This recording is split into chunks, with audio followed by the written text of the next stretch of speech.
చేయొచ్చు కదా. ఎన్ని రోజులు అరవింద్ గారు అది ప్రింట్అవుట్ కాదు కదా, ఒక క్లిక్ ఇవ్వడంతో ఒక బటన్ నొక్కడంతో ప్రింట్ రావడానికి.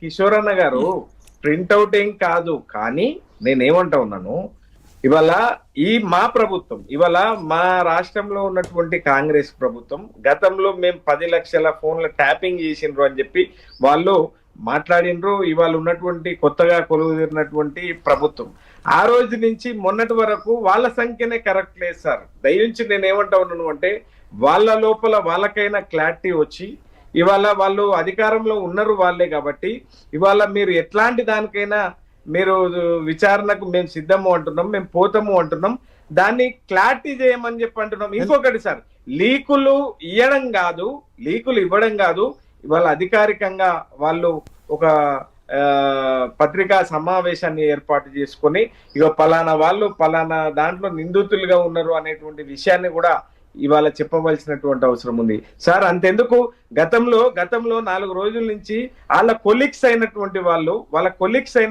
వాళ్ళు ఇవాళ ఢిల్లీ నుంచి ఒక దూత తెలంగాణకి వస్తే ఆమె ఫోన్ కూడా ట్యాపింగ్ జరుగుతూ ఉన్నది అనేటువంటి విషయాన్ని వీళ్ళే పోయి వాళ్ళ ఏఐసిసి అలా చేసినట్టు ఎక్కడా లేదు.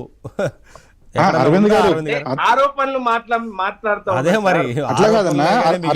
అరవింద్ గారు కాంగ్రెస్ వాళ్ళ సంగతి వాళ్ళు చూసుకుంటారు. నేనేమంటున్నా అంటే, జగన్మోహన్ రెడ్డి గారికి మన తెలంగాణ ప్రజల సొత్తుతో ఏర్పడిన వ్యవస్థ ఇంత సహకరించి ట్యాపింగ్ చేసి ఇంత సమాచారం ఇచ్చినా సరే, జగన్మోహన్ రెడ్డి గారు తన అవసరం తీరిన వెంటనే షర్మిల గారి ఫోన్ ట్యాపింగ్ జరిగింది కదా అంటే, చేస్తే వాళ్ళు చేసినరేమో అంటే అర్థం ఏంటి? తన అవసరం తీరినాక సింపుల్ గా తెలంగాణ ప్రజాప్రతినిధులు లేదంటే అధికారుల మీద నెపం వేస్తున్నాడు ఆయన. కిషోర్ అన్న గారు చాలా స్పష్టంగా ఒక విషయాన్ని చెప్పదలుచుకున్నా సార్.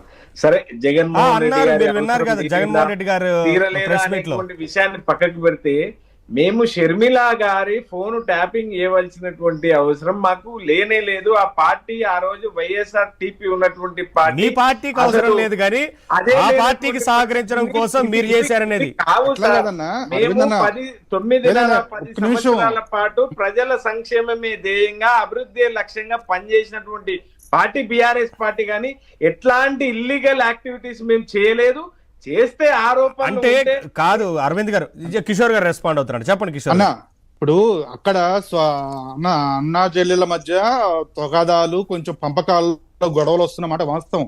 షర్మిల గారు న్యాయ సలహాల గురించి కావచ్చు, వారి సపోర్టర్స్ దగ్గర గురించి కావచ్చు, ఎక్కడ ఎవరితో చర్చిస్తున్నారు, ఏ కోర్టులని అప్రోచ్ అవుతున్నారు అని తెలుసుకోవడానికి ఇది మన తెలంగాణ ప్రభుత్వ వ్యవస్థలను వాడుకున్నారు అని నేను అంటున్నాను.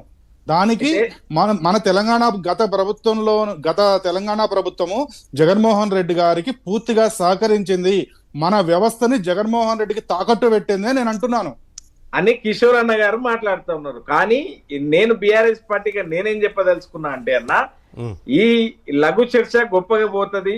ఇవాళ జనాలందరూ కూడా వింటా ఉన్నారు. నీ ఆరోపణని నిజమేమో అని చెప్పి కూడా వాళ్ళు అనుకుంటారు. కానీ ఇవాళ వాళ్ళ అన్నదమ్ముల అన్న చెల్లెల పంచాయతీ ఉంటే వాళ్ళ ఇంటికాడ చూసుకుంటారు. కానీ ఇవాళ ఎట్లాంటి ఇల్లీగల్ యాక్టివిటీ ఒక గవర్నమెంట్ చేస్తే ఆ గవర్నమెంట్ కి ఒక చెడ్డ పేరు వస్తే గనక ఇవాళ రావాల్సినటువంటి